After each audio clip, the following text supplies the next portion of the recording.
ये सारा भारत की संत परंपरा सबको मैं बताना चाहता हूं।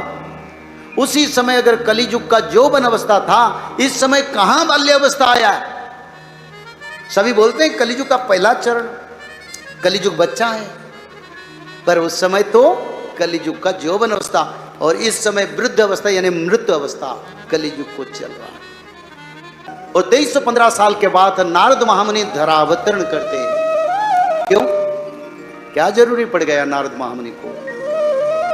एक बार भगवान कृष्ण नारद महामुनि को बुलाए, बोले नारद, मैंने तो धरती छोड़ दिया, उसका बाद बड़ा धर्मी राजा परीक्षित ने भी ये धरती छोड़ दिए हैं, अब धरती पर सनातन धर्म संकट में है, जाके धरती का अवलोकन करो, क्या स्थिति है? धर्म बचे ना नहीं, अगर धर्म नहीं बचेगा धरती बचेगा किसी? तो नारद महामुनि को भगवान कृष्ण आदि विष्णु सनातन ने धरती को भेजे। तो नारद महामुनि आए, भारत की सारे तीर्थ को पर्यटन करे, हरिद्वार, ऋषिकेश, श्रीरंग, चारों धाम से पवित्र स्थान, सभी गंगा, जमुना, सरस्वती, गोदावरी, सभी तीर्थ को पर्यटन करें। तो पर्यटन तो करें, नारद महामुनि देखे जितने सनातन धर्म का बड़ा धर्म क्षेत्र है, सभी जगह पर विधर्मियों ने अपना अधिकार और अपना अधिकार में ले लिए।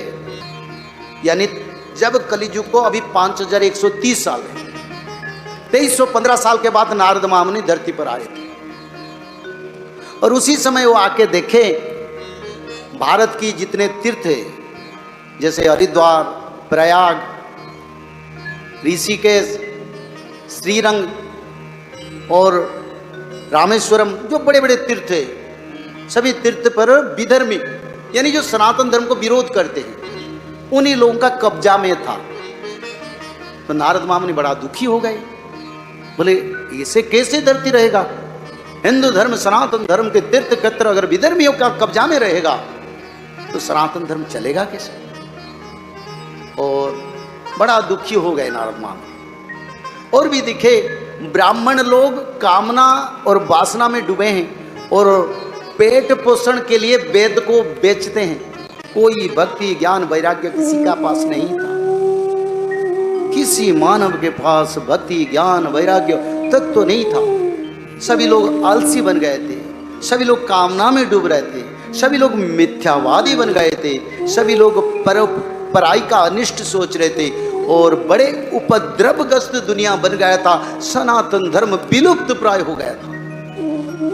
अभी तो सनातन धर्म है, जिस कारण ये बड़े परंपरा में हम बैठे कथा कर रहे हैं, पर उस समय कुछ भी नहीं था। खुद नारद महामुनि अपना श्रीमुख से भागवत महात्मा, पद्म पुराण के मूल खंड की तत्व को रचना की। और जब ऐसे स्थिति देखे, हर घर में हिंसा, द्वंद्व, रोग, बीमारी, भूखा, सब कुछ चल रहा था, भोजन नहीं मिल रहा था, तो इसलिए तो भगवान ने भेजे थे। फिर उसका बाद नारद महामुनि बड़ा दुख होके जाके जमुना किनारे पहुंच गए। श्री वृंदावन में पहुंचे, भगवान बांके बिहारी का प्रणाम करके ब्रज धूलि को सर पर लगाए। बोले कितना पवित्र था। कभी माँ राधा रानी और भगवान कृष्ण इस धरती पर विचरण कर रहे थे, कितना धर्म था और सभी मानव शांति में थे। आज क्या है? तब नारद महामुनि ने ब्रज से फिर वृंदावन को गए, जहां जमुना किनारे भगवान का नित्य राह स्थल।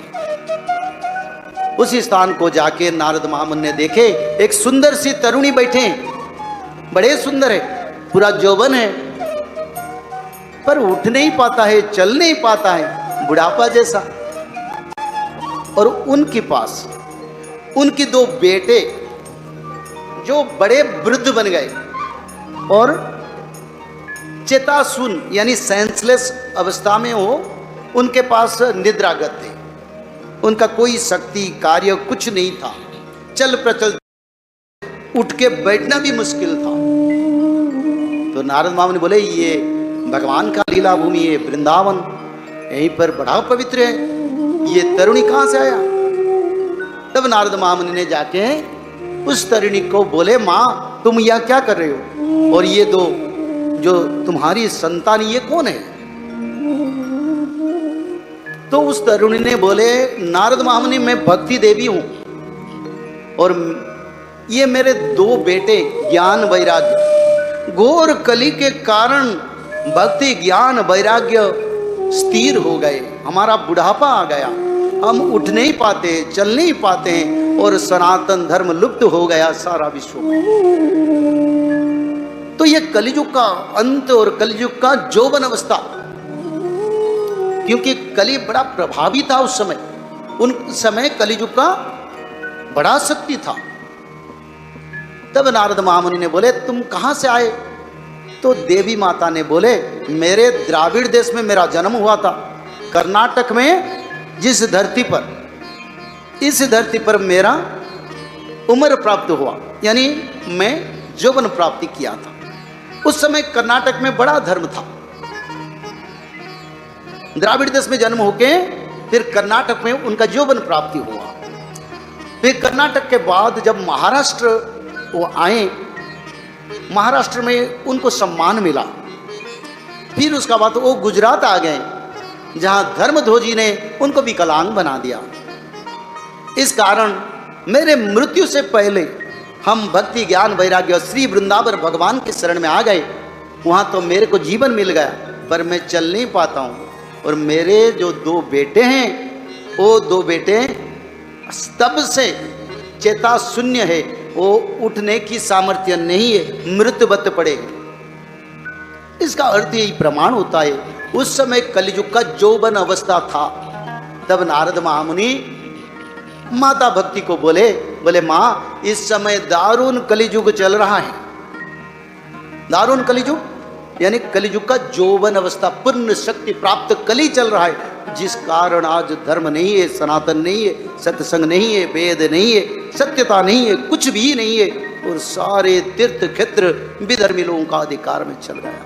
जय श्री माधव। जल प्रलय, महामारी और भूकंप, अग्नि प्रलय, वर्ल्ड वार 3 और महाविनाश, ये तो एक दिन होना ही है। लेकिन इस सब से आप बच कैसे सकते हैं? सबसे पहले नॉनवेज खाना छोड़ दीजिए, अंडा भी नहीं खाना है, और किसी भी तरह का नशा मत करिए, और गलत काम मत कीजिए, और सत्य, प्रेम, दया, क्षमा और शांति का आचरण कीजिए। और 3 चीज कीजिए, उसमें से सबसे पहला है त्रिकाल संध्या यानी त्रिसंध्या। उसको दिन में 3 बार करते हैं। जैसे सुबह में करते हैं ब्रह्म मुहूर्त में, सुबह 4 बजे से लेकर के 6 बजे के बीच में आप कभी भी कर सकते हैं। लेकिन आपको समय नहीं मिला तो समय आप आगे पीछे कर सकते हैं, आधा घंटा 1 घंटा पीछे कर सकते हैं। दोपहर में 11:30 बजे से लेकर के दिन का 1 बजे तक कर सकते हैं, उसके बीच में शाम को 5 बजे से लेकर के 6:30 बजे तक कर सकते हैं। दिन भर में 1 बार नहा के त्रिकाल संध्या जरूर करें। बाकी समय आप हाथ पैर मुंह धोकर भी कर सकते हैं, और 3 बार आप श्री गंगे बोल करके स्टार्ट कर सकते हैं। जो दूसरा उपाय है वो है श्रीमद् भागवत महापुराण पठन। दिन में 1 अध्याय जरूर पढ़ें, दिन भर में 1 अध्याय जरूर पढ़ें, वो भी ना हो सके तो 1 पन्ना तो जरूर पढ़ें। अगर उतना भी समय नहीं है तो 1 श्लोक जरूर पढ़ें। तीसरा उपाय माधव नाम का जप करें, निरंतर करें, कोई भी काम करते हुए करें, हमेशा माधव नाम का जप करें। त्रिसंध्या का पीडीएफ, श्रीमद् भागवत महापुराण का पीडीएफ और भविष्य मल्लिका का फ्री ई बुक भविष्य मल्लिका पुराण, ये सब आपको डिस्क्रिप्शन बॉक्स में मिल जाएगा। भविष्य मल्लिका के बारे में अधिक जानकारी के लिए आप भविष्य मल्लिका के वेबसाइट पर संपर्क कर सकते हैं, भविष्यमल्लिका.com। और अधिक जानकारी के लिए भी कल्कि अवतार ऑफिशियल चैनल को देख सकते हैं, जहां पर मल्लिका के बारे में खुलकर बातें रखी गई है, जहां पर आप लगभग 1000 जितना वीडियो आपको देखने को मिल जाएगा। और भी आपको अधिक जानकारी जानना है त्रिसंध्या के बारे में, और कोई आपको सवाल है तो नीचे दिए गए नंबरों पर आप संपर्क कर सकते हैं।